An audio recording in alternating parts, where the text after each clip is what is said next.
Madame le médiateur du Faso, Mesdames et Messieurs les membres du gouvernement, Madame l'ambassadeur du Canada, représentant la Troïka des partenaires techniques et financiers, Mesdames et Messieurs les chefs de mission diplomatique, Mesdames et Messieurs les représentants des organisations internationales et interafricaines, distingués invités, Mesdames et Messieurs, permettez-moi, avant tout propos, de vous demander d'observer une minute de silence en hommage aux victimes des attaques terroristes, notamment celles de Madjoari et de Gorgadji.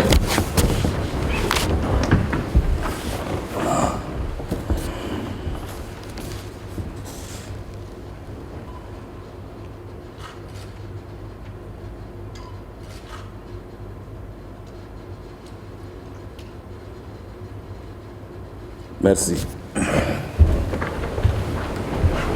En cet instant solennel d'ouverture des 10e assises de l'Assemblée générale des projets et programmes de développement du Burkina Faso, je voudrais tout d'abord, au nom du président du Faso et du gouvernement, témoigner notre gratitude aux partenaires techniques et financiers pour leur soutien sans faille dans la mise en œuvre de nos différentes politiques de développement.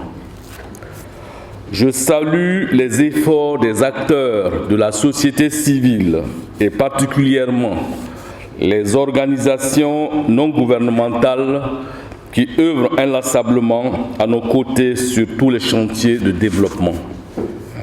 Comme vous le savez, l'organisation des assises, des projets et programmes s'inscrit dans la volonté de mon gouvernement, sous le leadership de son Excellence M. Paul-Henri Sandaogo Damiba, président du Faso, de faire de l'investissement public un important facteur de croissance économique, de développement économique et social.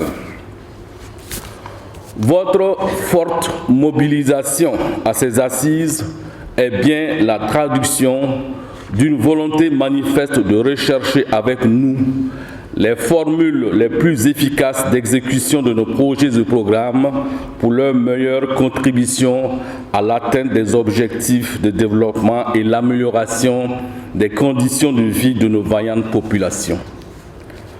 Mesdames et Messieurs, honorables invités, afin d'assurer une meilleure gouvernance de ces projets et programmes de développement, le gouvernement a adopté un décret le 31 décembre 2021 portant organisation générale des projets et programmes de développement exécutés au Burkina Faso.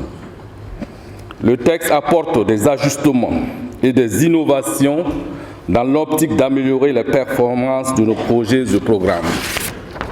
Ce décret prévoit l'organisation biennale de l'Assemblée générale des projets et programmes de développement après la tenue des assemblées régionales et sectorielles.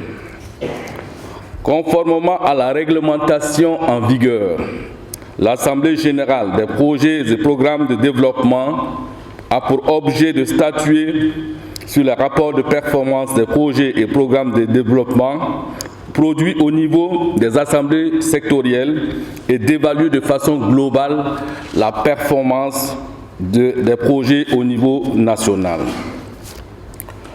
Mesdames et Messieurs, distingués invités, la mise en œuvre des projets et programmes sur la période 2019-2020 s'est faite dans un contexte sécuritaire et sanitaire particulièrement difficile. Des difficultés et insuffisances imputables à l'ensemble des acteurs ont entravé la bonne exécution des projets et programmes. Elle se situe à plusieurs niveaux. D'abord, au niveau de l'administration, nous pouvons citer, entre autres, la modicité de l'enveloppe dédiée aux investissements, le non-respect du plan de financement des projets par certains ministères, la mise à disposition tardive des ressources de la contrepartie nationale, la non-sécurisation foncière de certains sites, le redimensionnement continu des projets et programmes au cours de leur mise en œuvre, la création de projets et programmes de développement non matures, le retard dans la mise en œuvre des plans de gestion environnementale et sociale, le faible suivi par les structures de l'administration et enfin, le manque de rigueur dans le choix et le suivi des bureaux de contrôle.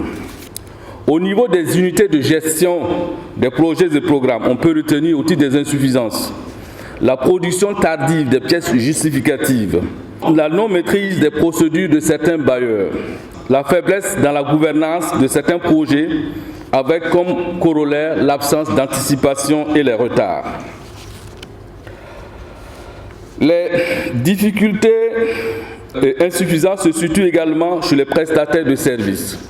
Je relève les faibles capacités organisationnelles, matérielles et financières, le non-respect des délais contractuels, la défaillance de certains prestataires de services, le manque de rigueur dans le suivi, contrôle par les bureaux de contrôle.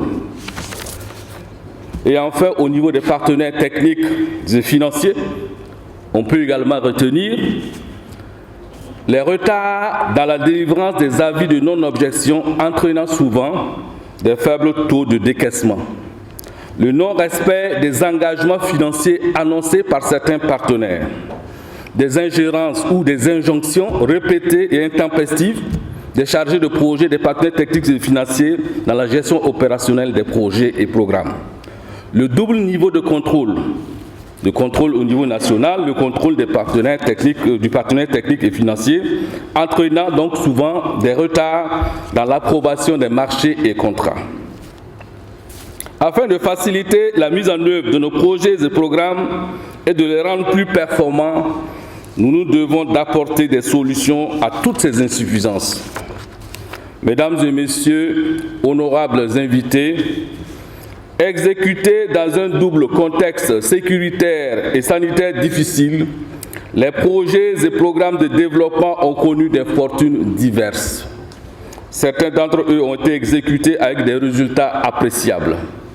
D'autres sont suspendus du fait de l'insécurité dans les zones d'intervention, de litiges fonciers ou de la défaillance des prestataires. Au regard des difficultés susmentionnées, il convient de susciter des réflexions sur le cadre législatif et réglementaire des projets et programmes de développement en vue d'assurer une meilleure coordination et un impact soutenu de ces projets et programmes sur les conditions de vie des populations, d'où l'intérêt du thème soumis à la réflexion de notre Assemblée de ce jour. Mesdames et messieurs, distingués invités, honorables invités, l'évaluation des performances des projets et programmes de 2019 et 2020 fait ressortir une note moyenne de 36,55 sur 50, indiquant une légère baisse des performances de nos projets et programmes par rapport à celles de 2017 et 2018 qui étaient de 37,48 sur 50. Nonobstant cette légère contre-performance, les projets et programmes ont permis de faire des réalisations et d'engranger des acquis majeurs, surtout au niveau local, en matière de production agro-silvo-pastorale, de travail, d'emploi et de protection sociale, d'éducation et de formation, de gouvernance économique, d'eau et d'assainissement, et j'en passe. Aussi, je tiens à renouveler mes encouragements et mes félicitations aux différents acteurs qui ont contribué à l'atteinte de ces résultats. Je vous exhorte à redoubler d'efforts pour l'amélioration des performances de nos projets et programmes de développement. Mesdames et messieurs, distingués invités, honorables invités, de nombreux défis doivent être relevés si nous voulons que nos projets et programmes puissent être des instruments efficaces de développement économique et social. Au regard de la qualité des participants à cette Assemblée générale, je ne doute point qu'elle débouchera sur des recommandations et résolutions à même de permettre une mise en œuvre réussie des projets et programmes qui passent nécessairement par un engagement réel de tous les acteurs à centrer leurs actions sur la réalisation efficace des résultats de chaque projet. Également donc une prise en compte de l'appréciation réelle des populations bénéficiaires dans la mise en œuvre, dans la mesure des performances de chaque projet. Un engagement accru de la responsabilité des acteurs, notamment des coordonnateurs, quant aux résultats réalisés. Et enfin, une mutualisation des moyens destinés au suivi et évaluation des projets et programmes de développement. Je puis vous assurer que le gouvernement accordera la plus grande attention aux conclusions de nos travaux. Avant de conclure mon propos, je tiens à réitérer la gratitude du gouvernement et des populations à l'endroit des partenaires techniques et financiers pour leur appui constant dans la mise en œuvre des projets et programmes de développement. Je voudrais également féliciter l'ensemble des acteurs sectoriels et régionaux qui, en dépit des difficultés diverses, ont, dans un esprit de collaboration participative, préparé et conduit les travaux des assemblées régionales et sectorielles. Sur ce, tout en souhaitant plein succès à nos travaux, je déclare ouvertes les 10e assises de l'Assemblée générale des projets et programmes de développement. Je vous remercie.